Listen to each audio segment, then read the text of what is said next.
à ce site où les occupants délatent. Allez, tout le site, vous regardez. D'autres moins fortunés sont rattrapés. Le maillage opérationnel par grappe donne ses résultats. Du matériel soigneusement camouflé est découvert.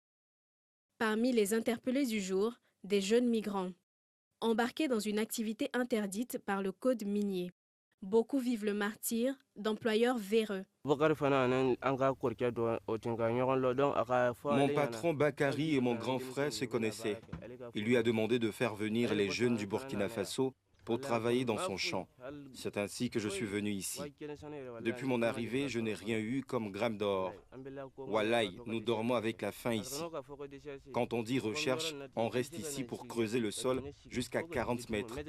S'il y a de l'or dans ce trou, on continue de creuser. Dans le cas contraire, on laisse pour creuser ailleurs. Malheureusement, nous en croisons beaucoup lors de nos opérations de démantèlement.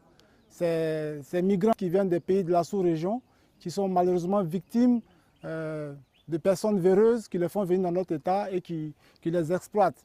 Donc nous nous retrouvons très souvent avec cette situation des mineurs que nous retrouvons sur des sites d'orpaillage.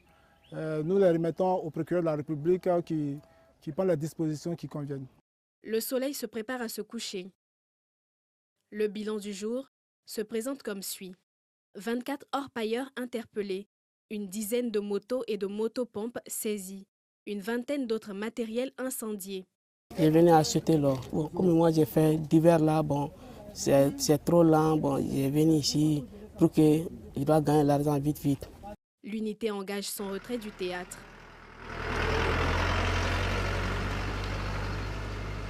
Descente sur un autre site localisé à Couteau.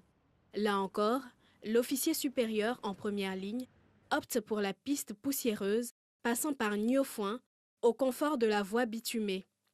3 heures après, elle arrive à Coffré, baptisé le village des orpailleurs. Le GS Loire y enregistre une autre moisson avec 6 interpellés et des saisies d'engins lourds. On a saisi ces tuyaux de pompage.